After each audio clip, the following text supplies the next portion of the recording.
So I mentioned on paper that Caleb Williams was set up for success. It's hard to argue. If you're an NFL fan and you see these notable offensive players on a roster and you're a rookie quarterback, you're like, yeah, sign me up. I want to play with those guys. And it got us thinking with Allen and Moore and Adunze, how good is this wide receiver group? David Carr, Bucky Brooks, Robert Turbin with us. David, I'll start with you. In terms of that trio of wideouts, do the Bears have the best in the league?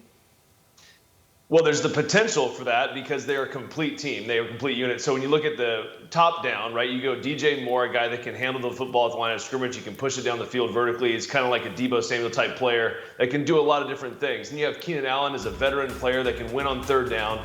And then you get Roman Dunze, who's, if he goes into who we think that he can be, as a vertical stretch guy, a guy that can go up and make plays on the football down the field. Now you have all three levels covered. Because if you can push it vertically with Rome and he can make the plays that we've seen him make at Washington, and you have the other elements there, then you have the potential to have the most complete group. I don't know if they're going to be the best because Rome hasn't done it yet. All these clips that we're showing are him in a Washington uniform. So he's got to do it in the NFL, but they have the potential to be very good. Yeah, they can be really, really good, but I'll say this. The number one wide receiver core in all of football, the Miami Dolphins. The Miami Dolphins beat you with speed, speed, speed. And no matter how you slice their core, look, it's very, very difficult to defend. Tyreek Hill and Jayden Waddle each have gone over 1,000 yards in each of the past two seasons. They have combined for 87 catches of 20-plus yards. And when you can trot out a third wide receiver who is, look, you can talk about a celebrity, but OBJ has 59 career touchdowns. Even on the downside of his career, he is better than most third corners. This is a problem for the National Football League. How do you deal with the track team that the Miami Dolphins tried out there at wide receiver? Nobody can deal with it. They are big plays waiting to happen, which is why I have them as my number one.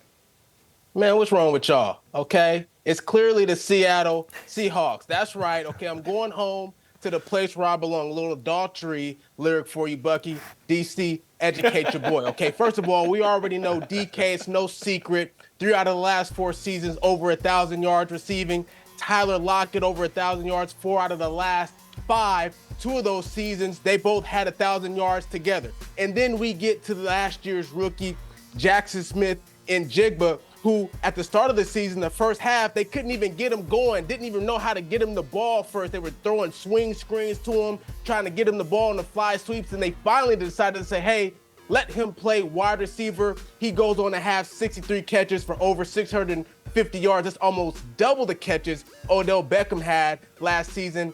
And I love Odell, but he hasn't had 600 yards receiving since 2019. The best trio, wide receiver trio in football right now, the Seattle Seahawks. All right, Turbo, I'm not saying you're wrong. I actually like Bucky's pick, but for what it's worth, in the background, I think I saw a Russell Wilson Seahawks jersey and a Seattle Mariners jersey. I'm just saying.